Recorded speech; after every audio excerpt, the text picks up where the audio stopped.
Está começando o podcast Sem Ponto, uma realização da Central Única dos Trabalhadores do Rio Grande do Sul em parceria com o Sindicato dos Bancários de Porto Alegre e região. Eu sou o jornalista Guilherme Oliveira e hoje comigo duas convidadas muito especiais, Mara Weber, que é secretária da Mulher Trabalhadora da CUT-RS. Um prazer te ter aqui, Mara.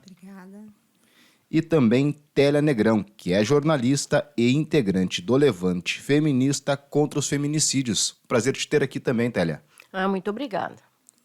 Então, para começar essa conversa, que hoje vai ser sobre desigualdade, assédio e violência contra as mulheres, até quando, vamos iniciar falando sobre a questão da violência política de gênero, né? Teve um ato recentemente em Porto Alegre, está tendo em outras capitais também, referente ao pedido de cassação de 6 deputadas federais mulheres, né, que estão sendo acusadas de quebra de decoro, de ofender colegas parlamentares por chamarem de genocidas aqueles que defendem o marco temporal, né? Télia, tu que acompanhas este tema, como é que tu está vendo essa ação, tanto do ponto de vista do apoio que essas deputadas estão recebendo, como também dessa ofensiva, né, que no caso dessas 6 deputadas está sendo orquestrada pelo PL do Bolsonaro? Bem, nós estamos vivendo uma situação ainda no Brasil, né, que frutifica de um processo de fascistização da sociedade a partir de um governo que se instalou e que esteve ali durante 4 anos e que foi hoje, né, substituído por um governo mais democrático, um governo democrático e por força das urnas, mas que deixa, né, deixou uma semente muito forte da violência política de gênero. Nós sabemos que o fascismo ele tem como um dos seus elementos a misoginia.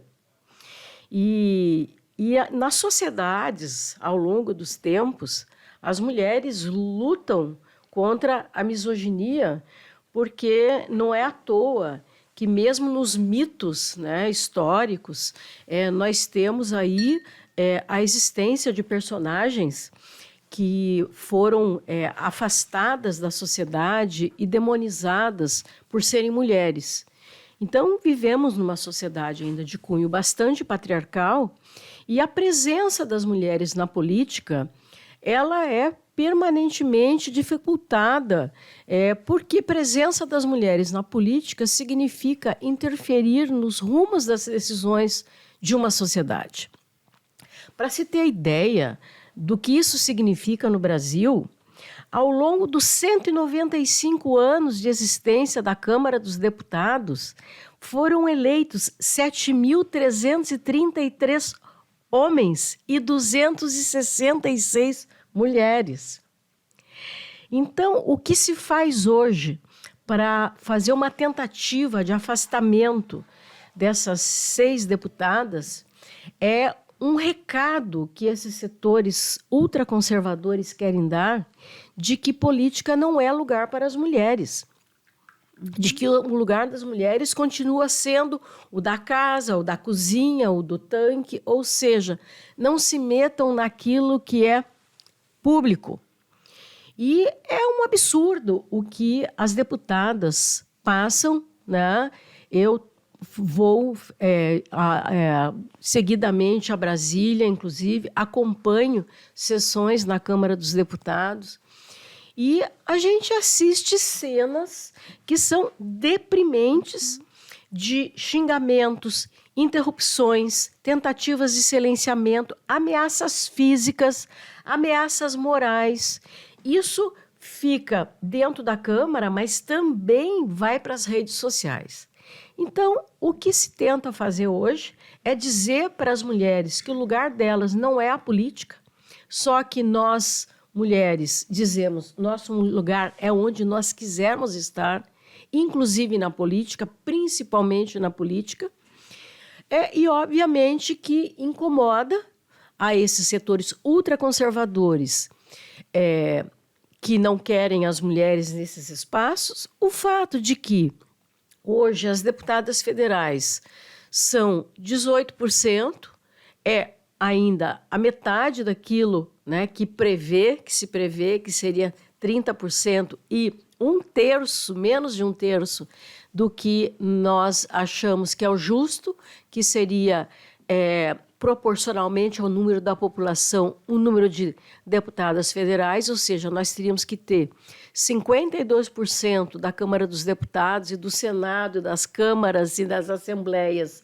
ocupados por mulheres, mas nós sabemos que nós estamos distante disso, mas mesmo essa presença incomoda, porque também os estudos demonstram na área da ciência política de que as mulheres, os mandatos de mulheres, eles são marcados por muito mais iniciativas de projetos de lei, por temas que realmente alteram a vida da população e do conjunto das pessoas, por temas que mexem com as estruturas da sociedade, porque essas deputadas estavam justamente trabalhando em defesa do direito de vida digna aos povos indígenas, porque, inclusive, os povos indígenas são os guardiões da natureza.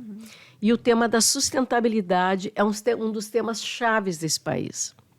Então, é um atentado à democracia, o que está se fazendo, e, sinceramente, penso que a sociedade brasileira deveria estar todinha mobilizada para garantir a permanência dessas mulheres e a eleição de muito mais mulheres para compor os espaços de poder e decisão nesse país. Certo. Esse assédio que a Télia comenta, que ocorre na Câmara dos Deputados, né, das mulheres serem interrompidas, serem alvo de violência política, né, a gente vê que também ocorre coisas semelhantes na esfera pública, em órgãos públicos, como no Tribunal Regional Federal da 4ª Região, né, onde trabalhadoras denunciaram assédio moral e sexual.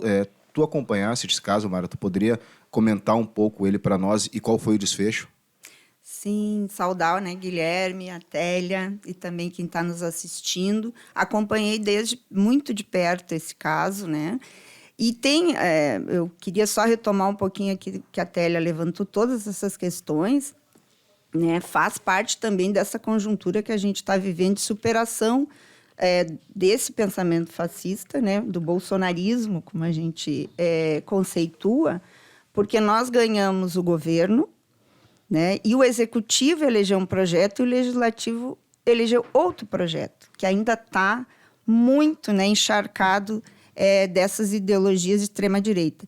E o que a gente vê isso assim, né, no mundo, o capitalismo neoliberal em crise se associando fortemente a ideologias de extrema-direita. E isso teve uma consequência muito forte para nós aqui no Brasil, né, Télia? E no serviço público, o modelo de gestão é neoliberal desde o Fernando Henrique, que foi quem introduziu isso, né? E não tem como, nesses modelos produtivistas neoliberais de gestão do trabalho, a violência não aumentar, porque isso é inerente desses modelos, né? E aí a gente vê acontecer essa questão, como foi lá no TRF, que, por um lado, foi muito importante, porque eu acompanho casos de assédio, principalmente moral, há mais de 20 anos, no movimento sindical, no mundo do trabalho. E é a primeira vez que eu consigo, né, que o sindicato representou mulheres numa denúncia de assédio sexual. Qual sindicato, Mara? Sintraju-FRS, né? Então, assim, foi um caso que abriu, que tirou da invisibilidade esses casos de assédio sexual. Depois disso, vieram muitos outros, né, na Caixa. As próprias petroleiras, gente, fazendo aquelas depoimentos de ter que dormir nas plataformas com uma chave de fenda na mão. Né? Então, assim, é um clima de terror, obviamente, para as mulheres. Né? Mas teve punição para esses assediadores? A Caixa está...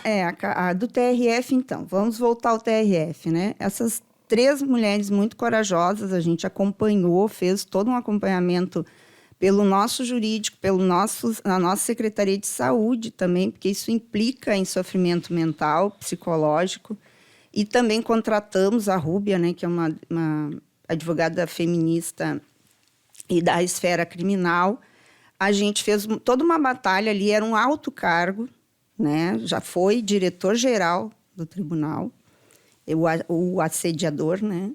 E no início houve deixa para lá, botar panos quentes, né? E inclusive as companheiras, né, que denunciantes, elas acreditavam na instituição, que isso não poderia passar em branco, mas passou, né? Tanto que passou que teve um processo administrativo foi aberto que era sigiloso, tipo a Lava Jato, assim, que a pessoa que era interessada não tinha acesso das informações.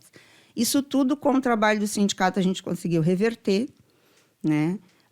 Fomos ao Ministério Público Federal também, que instaurou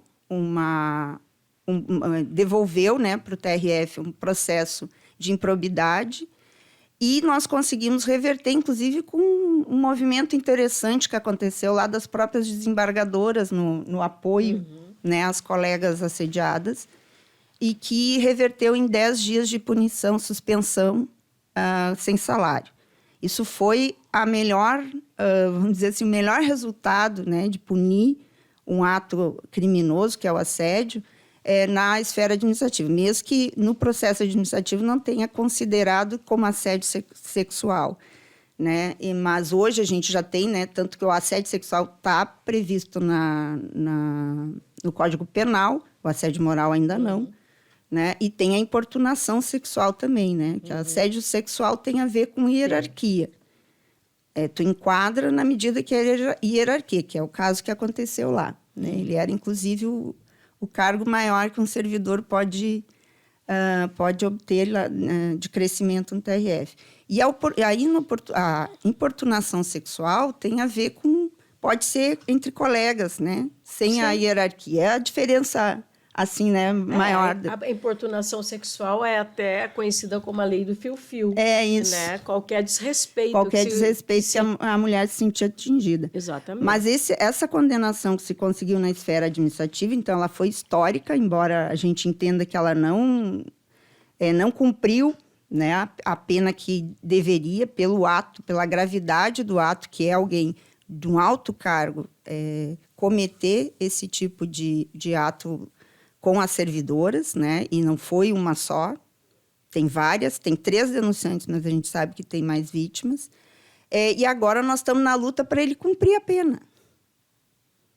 Então, para ver como é difícil essa caminhada, né? Como é difícil o próprio judiciário, que hoje já tem alguns avanços no CNJ de julgamentos com olhar de gênero, né, que a gente conseguiu, inclusive, reverter alguns processos trabalhistas, né, de demissão sem justa causa, que a mulher alegava assédio, e foi comprovado mesmo a partir desse outro olhar, né, do judiciário. Mas é muito difícil porque a mulher ela é desacreditada, né? Quando faz a denúncia, esse é o grande problema que a gente tem ainda de ter mais volume de denúncia. Porque tu precisa ter um lugar seguro onde tu vais denunciar, tu seja acolhido, né? Seja acreditada, e aí vem todo um trabalho de fortalecimento para que a pessoa possa realmente encarar, porque não é fácil, né? Mara, encarar uma denúncia. Eu penso que isso evidencia a questão das desigualdades de gênero na sociedade. Uma das formas de explicitação dessa desigualdade é justamente o descrédito nas vozes das mulheres. Por isso que, por exemplo, nós sabemos que as denúncias de violência contra as mulheres são muito abaixo representam apenas 10% do que efetivamente acontece, em especial nos casos de violência sexual. Por quê? Porque as mulheres, quando se veem numa situação de assédio, de violência, de importunação sexual, as próprias mulheres têm dúvida se é aquilo mesmo que está acontecendo com elas. Será que não estou exagerando? Será que eu dei razão? Será que eu dei motivo? Por quê? Porque nós sabemos que quando isso chega em qualquer instância, ou mesmo na instância familiar, a primeira coisa é tentar encontrar uma justificativa para que a mulher tivesse dado razões para isso, né? Agora, essa tentativa de cassação das deputadas, ela é justificada pela ação política delas. Não, mas vocês provocaram isso, vocês não tiveram limites, vocês foram além dos limites. Só que, por exemplo, a Comissão de Ética da Câmara dos Deputados nunca levou a julgamento uma denúncia, nunca acolheu uma denúncia de violência política de gênero contra uma mulher. Mesmo a Rosário, né? Na época do Bolsonaro, que foi absurda. Que ele foi condenado, inclusive no caso do Bolsonaro, que ameaçou a Maria do Rosário de estupro, ele foi condenado a pagar uma indenização, né? Foi condenado a pagar a indenização, e agora, na esfera do crime, está sendo encaminhado para um engavetamento, né? E a Comissão de Ética que nunca acolheu uma denúncia de violência política de gênero, mesmo hoje a gente tendo uma lei, a Lei 14.192, tipificou a violência política de gênero para prevenir, reprimir e combater essa forma de coação durante as eleições, no exercício dos direitos políticos e nas funções públicas. A violência política contra a mulher é toda ação, conduta ou omissão com a finalidade de impedir, obstaculizar ou restringir os direitos políticos da mulher. Isso vale para tudo. Então, quer dizer, a comissão que nunca acolheu uma denúncia contra as mulheres está atuando em regime de urgência para tentar cassar o mandato de 6 deputadas, sendo negras, indígenas, né, todas mulheres de esquerda. Então, realmente, nós vivemos uma desigualdade muito grande na sociedade, em que as mulheres, apesar de todos os avanços que nós tivemos, né, nós não podemos negar, que senão seria jogar fora a nossa história de luta e resistência, de 50, 40 anos de muita luta para tipificar a violência, para alterar a Constituição Federal, para a gente escrever nossos direitos, ocupar os espaços nos governos democráticos, né? Mas o risco é permanente de retrocesso.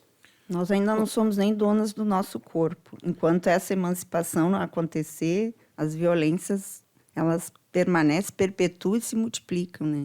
Companheiras, a gente está com uma questão muito importante, pertinente agora no momento, que é a questão da Marielle, né? É aquela pergunta que até agora não tem resposta. Quem mandou matar a Marielle? Devido a os últimos acontecimentos, né? Esse Elton Queiroz, então, resolveu falar, já colocou outras pessoas que estavam relacionadas, né? Um tal de Macalé, que já foi executado, né? Sim, porque sabia demais. Um bombeiro também que estaria na ação. Na avaliação de vocês, mudou o governo, Polícia Federal também com mais autonomia, Flávio Dino também coordenando ali, tá acompanhando também esse processo. Vocês estão esperançosas que a gente possa vir a descobrir quem mandou matar a Marielle e também qual a relevância desse caso, né? Não só para a política, mas como para a luta das mulheres? É que a Marielle é um pouco essas 6 deputadas, né? Porque ela morreu, ou ela foi assassinada, melhor dizendo, né? Pelo espaço que ela ocupava. Aquilo incomodava muito, né? Uma mulher da periferia negra colocando em xeque principalmente a milícia lá, né? Então, isso foi o motivo, acredito. E a gente tem que ir olhando como é que vai evoluir, né? Mas a partir do governo Lula já avançou mais do que todos os anos, né, passados desde do assassinato dela e do Anderson. Então, a gente, claro que espera que isso tenha um desfecho, não só para a família, né, mas porque aquele tiro atingiu a todas nós. Porque ela estava ocupando um espaço político, né, muito importante, e aquilo foi o que a Télia estava falando antes. O recado era: vocês não podem ocupar esse espaço, mas nós podemos e vamos ocupar. Uma mulher, né, como a Marielle, que vinha de um contexto de periferia, de favela, de comunidade, né, negra, uma mulher lésbica, né? E que ela de fato estava, inclusive hoje eu li uma reportagem que na revista Fórum que conta exatamente quais eram as investigações que ela vinha fazendo e que ela avançava muito nas investigações sobre as milícias, né? Uhum. E realmente a morte de Marielle é um momento muito traumatizante para a sociedade brasileira. Eu, naquele momento, estava de assessora de imprensa da presidenta Dilma, logo no pós-impeachment, né? Eu tinha começado a trabalhar com ela no início do ano. No mês de março, nós estávamos em Salvador, no Fórum Social Mundial que estava tendo em Salvador. Quando aconteceu o assassinato da Marielle, nós saímos na noite mesmo, porque às 8 horas da manhã nós já tínhamos um encontro com os familiares da Marielle. E esse encontro eu estava acompanhando a presidenta Dilma, foi na casa justamente daquela assessora que sobreviveu, né? E lá nós nos encontramos com a Mônica, né? A Mônica Benício, que era companheira, naquele momento já viúva, e a filha da Marielle, né?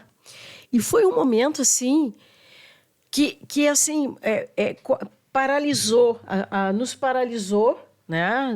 Porque embora a gente soubesse da capacidade de morte, né, que a extrema direita tem, a gente até aquele momento acho que não tinha consciência da capacidade letal, né? Então a Marielle virou esse símbolo para nós, né, de luta e resistência. E eu acredito, sinceramente, que esse governo, né, o governo do presidente Lula, vai cumprir o compromisso. Né? É o que todos nós esperamos. Né? É o que todas nós esperamos isso, né? Que esse caso não fique impune, porque não é possível, né, se considerar democrático um país que persegue e mata as pessoas que estão lutando. Né? Lutar não é crime, né? Que é justamente o slogan que nós temos usado na defesa das deputadas e dos próprios movimentos sociais, porque nós vivemos um processo de criminalização da luta política, dos movimentos sociais, né? Do medo de manifestação. Nós vivemos 4 a 6 anos de muito terror sobre nós. E agora é a hora da gente reafirmar isso. Nós não aceitamos viver num país que mata as pessoas que lutam. E mata o diferente, né? Porque uma coisa que a gente vê também, por exemplo, a questão que a gente estava colocando agora sobre a perseguição, né, e a violência política que ocorre contra mulheres, LGBTs e negros, né? Sim. Agora no Paraná também está correndo um processo para caçar o mandato do Renato Freitas. Renatinho. Porque ao invés de chamar o governador de ratinho, ele chamou de rato. Então, ele se atém à forma, sendo que se a gente assistir, qualquer um de nós, quem está nos assistindo, assistir uma sessão plenária da Assembleia do Rio Grande do Sul, da Câmara Federal, a baixaria que é por conta das falas da direita, né? Eles, inclusive, os que querem caçar o mandato das 6 deputadas falam diversas vezes palavrões, né? Palavras de baixo calão. Sim. E tudo. Uma das cenas mais deprimentes que nós tivemos esse ano foi a sessão do Dia Internacional da Mulher na Câmara dos Deputados, né? Porque seria uma sessão especial em que as deputadas estariam apresentando uma série de projetos que tinham sido batalhados, que se montou uma pauta para aprovação de vários projetos, como acontece anualmente. E o que aconteceu foi que deputados da extrema-direita, né, dispostos a impedir qualquer avanço contra a misoginia, o racismo, etc., a transfobia, ocuparam a tribuna o dia inteirinho. Inclusive, um deputado, que a gente não tem nem que dizer o nome deles, né, vestiu uma peruca, né, e atacou as deputadas trans que para nós é uma grande conquista, nós termos deputadas negras, indígenas, transexuais, mulheres que estão ali nos representando, né? E nós tivemos isso. E o pior é que esse deputado, se eu não me engano, foi o deputado federal mais votado de Minas Gerais. Vamos ver por quanto tempo isso, né? Porque a gente também tem a expectativa de que a sociedade tome consciência e vá mudando as suas opções, né? As suas escolhas.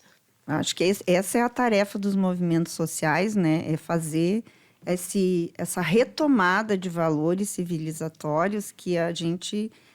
que houve uma perda, né? A partir do golpe contra a presidenta Dilma, né? Desencadeou o crescimento dessa extrema-direita que a gente entrou numa crise civilizatória no Brasil, né? Sim. Que veio de um movimento mundial, né? Exato. Veio de um movimento mundial de manipulação das redes sociais. Exato, né? fake news. As fake news, já a influência no Brexit, depois na situação dos Estados Unidos, do Trump, a influência sobre 2013, né? Sim, a partir de 2013, nós tivemos uma manipulação, né? Uma invasão do direito à privacidade que veio aqui também, por outro lado, gerou esse grande movimento hoje mundial de questionamento do poder das redes sociais, do poder das big techs, né? Na apropriação dos dados das pessoas e da manipulação das democracias, dos processos eleitorais, né? Que fizeram uma onda de extrema-direita no mundo e que, felizmente, estamos conseguindo, aos poucos, ir revertendo. E o resultado das eleições do Brasil é um exemplo disso. E o resultado das eleições do Brasil deve muito ao movimento de mulheres também. Né? Essa transformação está com a gente. E o resultado também das eleições aqui no Estado, né? Porque derrotamos Onyx, né? Que era o candidato do fascismo, né? E temos um governador que foi vítima de homofobia, né? O Roberto Jefferson, que era então presidente do PTB, só chamava ele de Dudu Milk. Tiveram manifestações também onde o pessoal ali de verde e amarelo, que era da turma do Bolsonaro, xingava, né, o governador. Os fascistas, né? Os fascistas, isso. E nesse sentido eu gostaria de saber de vocês, assim, quanto ao governador que temos aqui no Rio Grande do Sul, né? Vocês percebem alguma mudança do primeiro governo dele para esse? Ele, sendo uma pessoa que também sofreu com a violência política, tem uma sensibilidade a mais quanto à pauta, por exemplo, das mulheres? Eu acho que não. Não tem. Eu não vejo nenhuma política realmente vindo, a não ser aquelas que a gente arranca a partir da nossa luta, né? Como foi o 8 de março agora, que a gente fez um movimento muito potente aqui em Porto Alegre, né? E com as mulheres do campo da cidade, e conseguimos avançar no empossamento das mulheres do Conselho Estadual, né? Que agora, né, também estamos juntas. Depois, se der tempo, eu vou falar um pouquinho da Marcha das Margaridas, que vai acontecer agora em agosto, né? E que estamos todas juntas nos organizando para marchar. Mas esse é o único avanço que eu vejo, né? Embora a gente tenha derrotado o Onyx com o voto da esquerda, né, a gente tinha muita consciência que o governador Eduardo Leite não era nosso aliado e que é a nossa luta que vai determinar o que a gente vai avançar nesse governo, mas não de sensibilidade vindo dele, né? Eu tenho algumas opiniões sobre isso. Eu acho assim, penso que nós estamos falando de um governador como uma pessoa que reúne uma complexidade, né? Sim. Ele mesmo se apresenta como um homem gay, né? E dentro das nossas construções, talvez a gente tenha construído também a ideia de que as pessoas vivendo sexualidades não normativas automaticamente se aliavam aos direitos, né, de grandes parcelas da sociedade que são minorizadas, apesar de serem maioria, como é o caso das mulheres, né? Penso que há uma diferença entre um fascista, né, como era o outro candidato, e o atual governador, que estabelece algum grau de diálogo com a sociedade, é capaz de dialogar com o governo federal, com o governo Lula, né? Acho que nesse aspecto se estabelece uma diferença. No entanto, no enfrentamento desse problema gravíssimo, que é a violência contra as mulheres no Rio Grande do Sul, nós não temos tido avanços.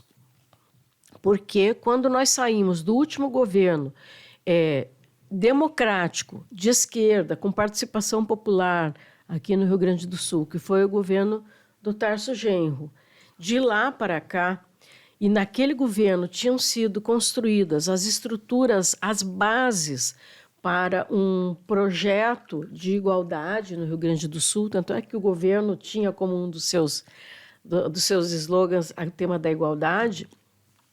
Tínhamos construído uma Secretaria de Políticas para as Mulheres, com orçamento, autonomia, com capacidade de gestão, que fez o Pacto Nacional de Enfrentamento à Violência contra as Mulheres, com um atraso enorme em relação aos outros estados. Foi o último estado brasileiro a assinar o Pacto de Violência contra as Mulheres.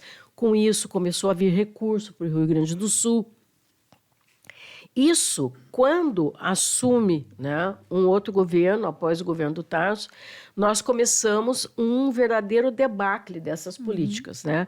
Primeiro foi o desmonte da Secretaria, acabaram com a Secretaria de Políticas para as Mulheres, acabou o orçamento, acabaram os convênios, os pactos com as colaborações entre o governo federal e governo estadual, paralisaram-se as políticas públicas, né? E depois a gente vive, né? Logo em seguida, nós passamos a viver ainda um momento de pandemia, em que houve um agravamento em todos os indicadores sociais, e no Rio Grande do Sul nós tivemos, assim, o que era previsto, um exponencial aumento. E a gente não pode nem se referir aos dados, embora nós possamos nos referir aos dados, porque os dados elevados de violência contra a mulher no Rio Grande do Sul continuam. É que nos períodos, justamente no período da pandemia, em que nós sabemos que houve um elevadíssimo índice de violência, nós tivemos menos denúncias, porque não havia como denunciar, não tinha como denunciar. Mas nós tivemos, ao longo dos últimos 10 anos no Rio Grande do Sul, mais de 600 mil boletins de ocorrência só de 5 indicadores de violência contra a mulher, que é de feminicídio tentado, feminicídio consumado, lesões corporais graves, estupros e ameaças. E tivemos, em 10 anos, 1.000 feminicídios no Rio Grande do Sul. E nós tivemos aumento nas políticas públicas para enfrentamento dessa situação? Não, porque nos últimos 6 anos, pelo menos, nós não tivemos a ampliação dessas políticas, a não ser nominalmente. Ou seja, houve uma descaracterização nas políticas públicas no Rio Grande do Sul. As políticas públicas que vinham sendo construídas a partir das normas técnicas e das legislações brasileiras que determinam como elas devem ser, não foram respeitados. Se criou um simulacro de políticas públicas no Rio Grande do Sul, e isso nós temos aferido através da campanha Levante Feminista contra o Feminicídio, e que tem um observatório que se chama Lupa Feminista contra o Feminicídio. E essa lupa feminista que estuda os dados e as políticas públicas está demonstrando que há uma subnotificação, há uma maquiagem nas políticas públicas, há uma maquiagem nos dados.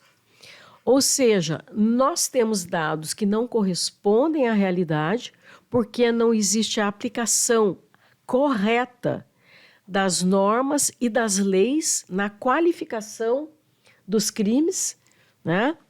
E não temos um centavo em termos orçamentários para garantir as políticas públicas no Estado, e muito menos ainda, né, um órgão de gestão.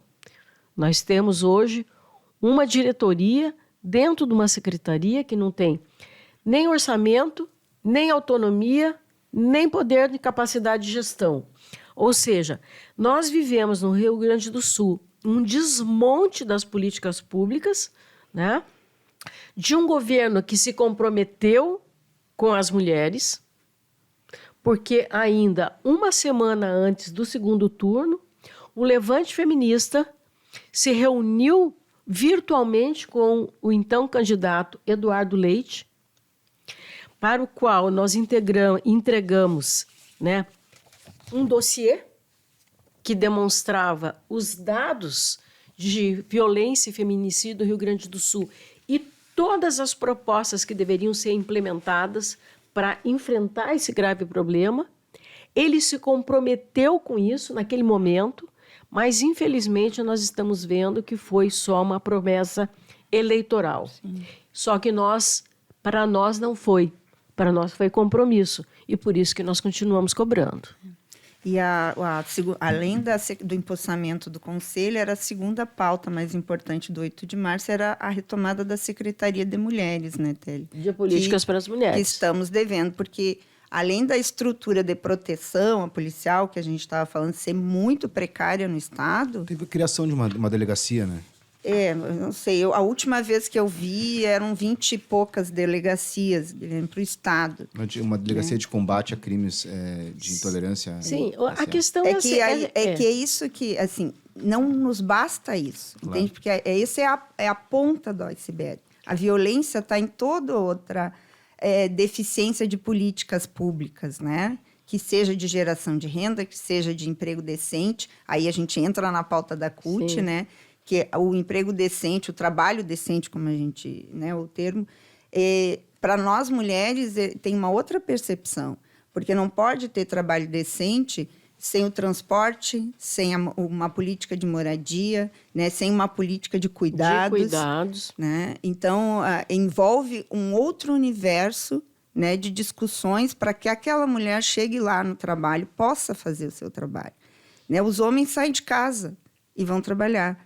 As mulheres levam o filho em creche, que não tem creche, né? Não tem creche de tempo integral, não tem escola de tempo integral. Agora a gente viu, né, essa iniciativa do governo Lula das escolas integrais, isso tudo faz parte muito, né, até do nosso material aqui que a gente fez para o 8 de março, mas tem servido muito para as mulheres trabalharem nas suas bases, né, os direitos das mulheres, a equidade, a questão da creche e da escola pública, a questão da violência que pega todas nós, mas no mundo do trabalho tem alguns recortes, exatamente pelo momento que a gente está vivendo do capitalismo neoliberal em crise, né, que a exploração ela se torna absurda, né, e sequer tem preocupação em manter uma força de trabalho reserva. Né? Para o capitalismo neoliberal em crise, trabalhador que está fora do mercado vai ser mais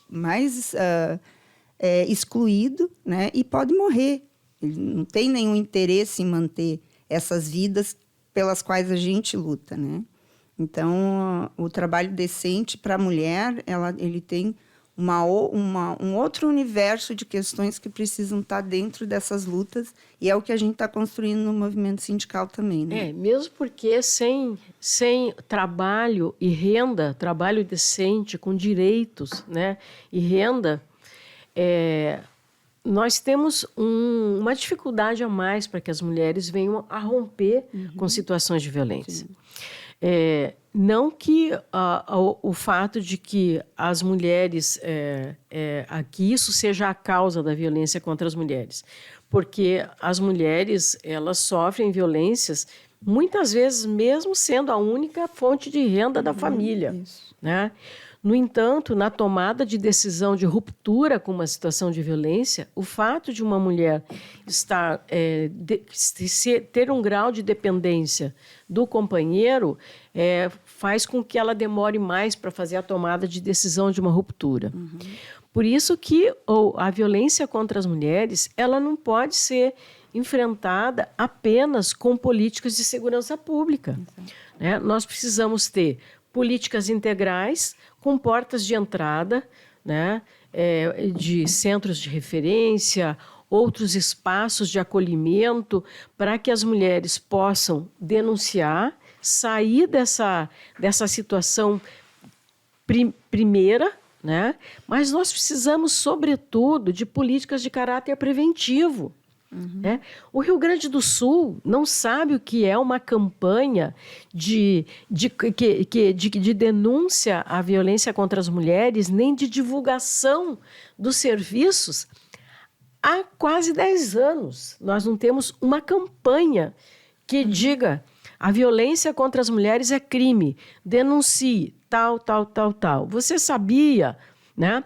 Nas escolas, por exemplo, né, nós sabemos o quanto é importante levar o tema da igualdade de gênero, de raça e a violência contra as mulheres, o direito a uma vida sem violência para mulheres e meninas, porque as meninas também estão sofrendo a violência sexual gravíssima. Essa semana saíram os dados de violência sexual no Brasil, são estarrecedores, né? E segundo a própria coordenadora do Fórum Nacional de Segurança, Fórum Brasileiro de Segurança Pública, né? Esses dados que indicam 72 mil casos de estupros no Brasil são apenas 10%. Ou seja, nós teríamos por ano no Brasil em torno de 800 mil casos de violência sexual. Ou seja, isso é uma guerra contra as mulheres, isso é uma tragédia, né? Porque uma violência sexual ela é destruidora, né? Muitas vezes da vida de uma mulher, né? Então, assim, nós teríamos que ter políticas preventivas, redes de atendimento que funcionassem através de fluxos, com várias portas de entrada, com muita informação, fortalecimento da imagem das mulheres como pessoas autônomas e integrais e o processo de responsabilização, que daí entra polícia e justiça, né? Agora, o que nós temos tido? Nós temos tido direto mulheres pedindo medida protetiva. Eu tenho aqui anotado, até para a gente não esquecer, né?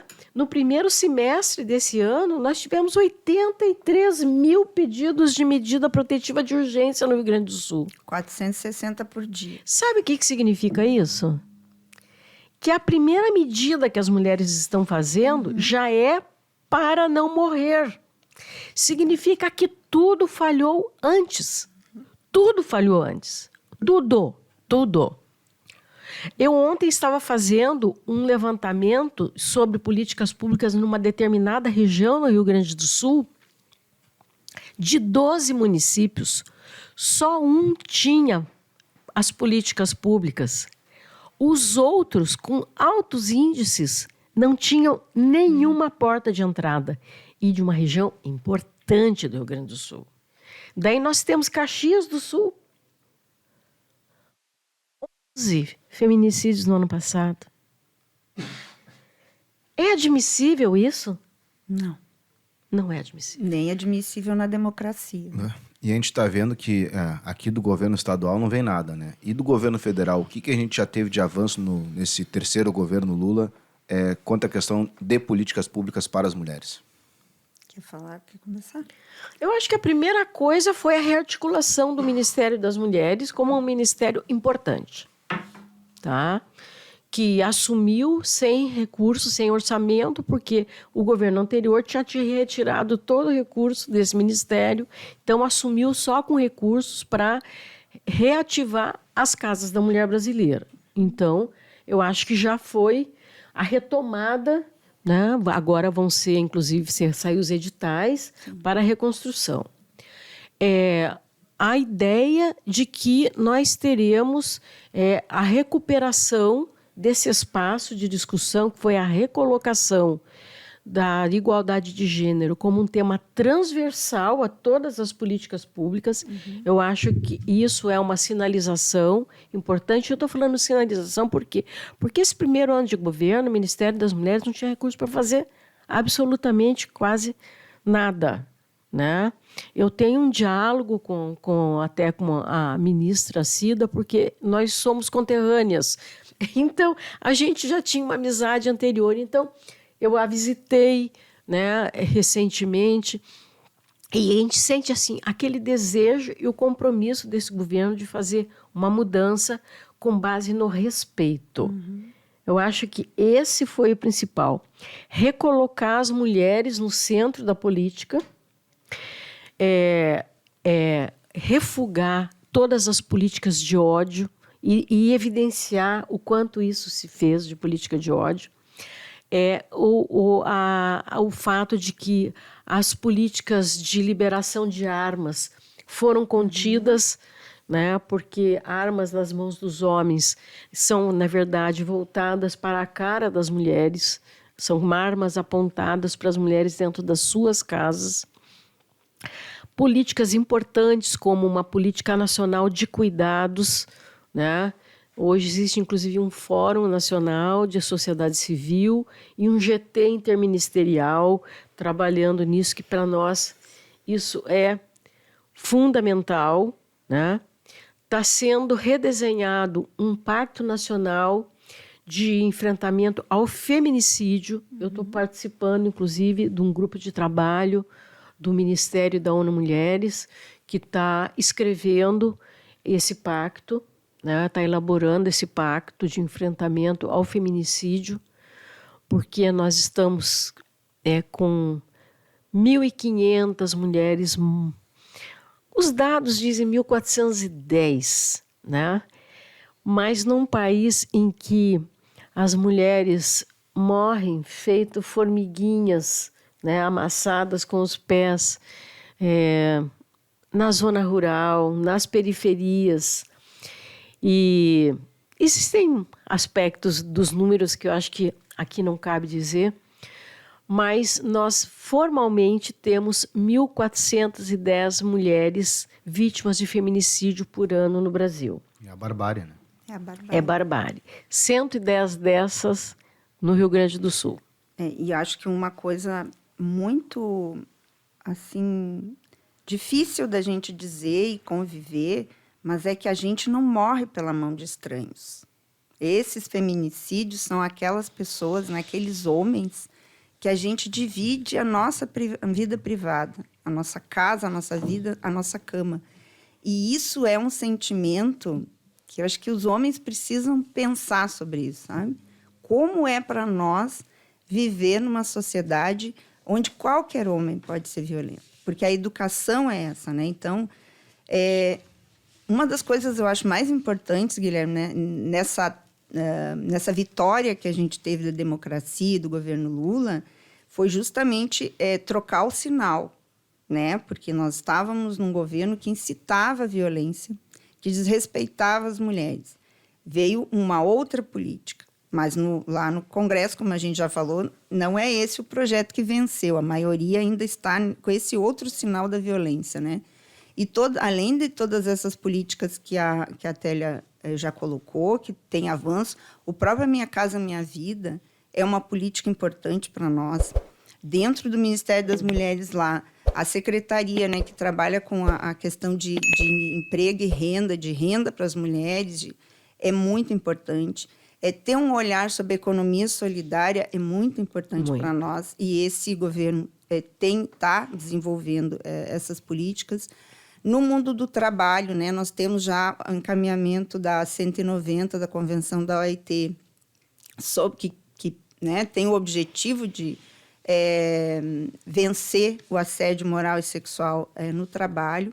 A própria mudança na lei das CIPAs também, né, que a gente agora na CUT está fazendo justamente esse trabalho de formação, porque a CIPA trouxe para si a responsabilidade também de dar conta, né, e de acolher as denúncias de assédio sexual, explicitamente no texto que alterou a lei da CIPA, e outras violências. Que às vezes tem pessoas que estão nos assistindo e não sabem o que é CIPA. Ah, sim, é a Comissão, né, de Prevenção de Acidentes e Doenças de Trabalho, e agora de assédio também. Né? Essa palavra foi incorporada na nomenclatura das CIPAs, né, dessas comissões que são nos locais de trabalho, né? E tem trabalhadores eleitos na base e também representação da empresa. Mas é um espaço importante de organização para o local de trabalho e de combate mesmo, né? E prevenção, que a gente sempre trabalha muito mais na prevenção do que no combate, a violências e adoecimentos no trabalho. Né? A própria secretária, também o Ministério da Saúde, além das questões mais específicas das mulheres, mas essa questão da saúde do trabalhador dentro do Ministério da Saúde, ela repercute muito em nós, mulheres, no mundo do trabalho. Né? Porque é lá que a gente enfrenta todas as opressões, né? Porque uma mulher negra, quando chega no trabalho, ela tem muito menos oportunidade de ascender na carreira do que uma mulher branca. Né? Uma mulher branca tem até mais chance do que um homem negro, né? de oportunidades, né? Então, tem o PL também, que foi aprovado, né, de igualdade salarial. Esse eu queria escutar mais também. Como é que é essa questão desse PL? Tem pessoas que ouviram a notícia, estão nos assistindo. Pô, agora então mulher não vai receber menos que homem. Em tese é isso, né? A gente tem inclusive a gente brinca, né, entre nós mulheres, por que tem tanta servidora pública? É porque no serviço público o salário é igual. Né? Mas mesmo no serviço público, não há não é equânime as oportunidades de ascender a cargos de chefia. Né? E na iniciativa privada é pior ainda. Nós temos, por exemplo, eu estava no encontro das mulheres da alimentação, e elas são 80%, 90% da categoria, mas 90%, 80% dos chefes são homens. Né? E, então, assim, não pode ter alguma coisa errada, obviamente, né? Porque não é por merecimentos que só os homens ascendem. Mesmo né? porque está vinculada ao tema da maternidade. Sim. Né? As mulheres, né? A gente vive num mundo, obviamente, da falsa moral, né? A maternidade, né? As mães que são vistas, né? Como esses seres maravilhosos, tal. Quando se trata de uma mãe trabalhadora, né? Se rale. Né? As mulheres não têm a compensação por essa missão, né? Que, na verdade, é o trabalho reprodutivo da sociedade. Né? Se as mulheres não gestarem, nós não temos como reproduzir a espécie. Né? O trabalho reprodutivo, além disso, é o fazer comida, é costurar, é cuidar das crianças, né? É cuidar dos velhos, das pessoas doentes, é cuidar das pessoas com deficiência, embora as próprias mães com deficiência não tenham a seu favor políticas que venham ao seu encontro para que elas possam exercer igualmente essa maternidade. Mas essa maternidade tão louvada em prosa e verso, quando se trata, né, de uma trabalhadora, age contra ela. Sim. Porque o risco de que ela tenha que sair para levar e trazer seus filhos e filhas para médico, para um serviço de psicólogo, para... na própria licença maternidade, o aleitamento, isso cai em desfavor das mulheres. No trabalho nós somos punidos por isso, né? E a gente tem trabalhado muito forte isso dentro da CUT, né? Mas do movimento sindical, é justamente isso, a tirar da invisibilidade todo o trabalho doméstico de cuidados que sustenta o capitalismo, sustenta, né, a reprodução da força de trabalho e a manutenção dela também. Porque somos nós que parimos, somos nós que educamos os filhos, somos nós que acompanhamos os filhos na escola, somos nós que temos que dar conta da comida, da roupa, né? E todo esse trabalho é grátis para o capitalismo. Então, nós temos que começar a fazer um outro movimento, dizer, não, chega. Se no capitalismo não tem almoço grátis, também não vai ter trabalho grátis. Né? Mas então, sobre isso que tu falavas agora, que na teoria, sim, né, a questão dos salários iguais, e por que na prática... Então, mas é que não é assim, é que o salário igual, que foi o objeto desse projeto, ele resolve uma parte do problema. Né? E o empresário que não pagar salário igual, multado... Vai ter multar. E aí tem todo um regramento, justamente, que evolui nesse PL, né? De ter uma fiscalização, né? Que hoje não existe, até hoje não existe. Mas a gente precisa ainda, apesar de ter essa garantia, que foi um avanço, e foi um avanço importante, a gente tem que ir ainda além, que é da questão da equidade de oportunidades. né? Porque se não tem uma política, e é isso a gente também tem trabalhado como formação nos sindicatos, a pauta das mulheres ela precisa estar na negociação coletiva, mas também precisa estar lá onde a classe trabalhadora muitas vezes está ou na informalidade, terceirizado, que são os territórios, que é o que a gente vem fazendo no projeto CUT com a comunidade. Certo. Né? Companheiras, está chegando ao fim o nosso programa, temos mais 5 minutos, então eu gostaria de uma saudação final de vocês, já fazendo uma convocação também para as agendas das mulheres em movimento aí em luta. Bem, como integrante do Levante Feminista contra o Feminicídio, né, nós sabemos que nós estamos num ano crucial para as mulheres, que nós queremos ter uma grande contribuição na elaboração do Pacto Nacional de Enfrentamento ao Feminicídio no país.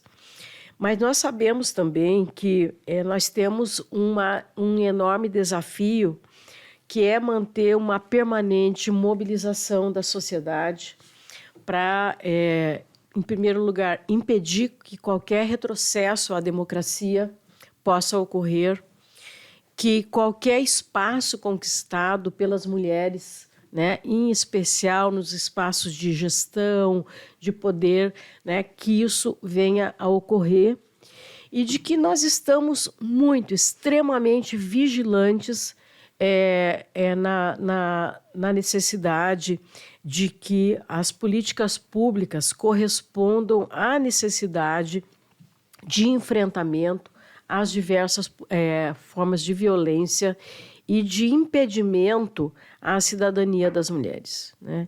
É inaceitável que no nosso país as mulheres continuem ainda, apesar da gente ter mudado de governo, nós sabemos que não mudou, né, ainda a sociedade, mas que as mulheres continuem sendo secundarizadas, que as mulheres continuem sendo vistas como sem valor, e a luta é permanente. Nós precisamos dessa parceria, né, dessa reeducação masculina. Mas, então, nesse finalzinho, quero agradecer aqui o espaço, né, e dizer que as mulheres elas tiveram um papel fundamental na defesa da democracia, da eleição do Lula, e nós seguimos, né, em muitas lutas, em muitas frentes. E agora, dia 4 e 5 de agosto, a gente vai ter o Secult, né, que é o Congresso Estadual da CUT. Estamos com uma resolução da Secretaria da Mulher Trabalhadora que foi construída de baixo para cima, né, um encontro estadual com todos os macrosetores, um trabalho de muita escuta que acabou se transformando nessa resolução, né, onde as mulheres elas puderam se situar nesse capitalismo neoliberal em crise, puderam dizer como elas estavam se sentindo, o que fazer para mudar essa realidade. E a outra grande manifestação que nós vamos ter no dia 15 e 16 de agosto, a Marcha das Margaridas, é uma grande manifestação popular, né, das mulheres rurais, do campo, da cidade, das águas, da floresta, antirracista, né, e que já entregou uma pauta para o governo. Vão ser de 100 mil para cima mulheres em Brasília fazendo um trabalho muito grande que a gente faz de formação aqui já da base, né? Nós no Rio Grande do Sul, aqui só as mulheres urbanas, nós vamos com 3 ônibus e mais quase 50 companheiras de avião. Então, vamos ter uma boa representação, fora as rurais, né? Que aí tem um volume muito maior. E estamos já entregamos essa pauta e queremos ouvir o retorno também dessas políticas lá no dia 16, né, que a gente espera que o presidente Lula faça essa entrega que está sendo discutida com todos os ministérios para dar essa devolução para as marchantes, para as Margaridas, no dia 15 e 16. Viva Margarida Alves! Viva Margarida Alves! Certo, muito obrigado pela participação, companheiras. Esse foi mais um podcast Sem Ponto. Nos sigam nas redes, né, na página do Facebook da CUT-RS, no canal do YouTube do Sindibancários Poa e na página do Instagram, @semponto, onde estarão os cortes deste programa. Na próxima edição, vamos debater o Congresso Estadual da CUT do Rio Grande do Sul, Secult, que a companheira Mara já anunciou aqui, e aguardamos todos aí na audiência para mais um encontro de muito debate, muita troca e de defesa da democracia.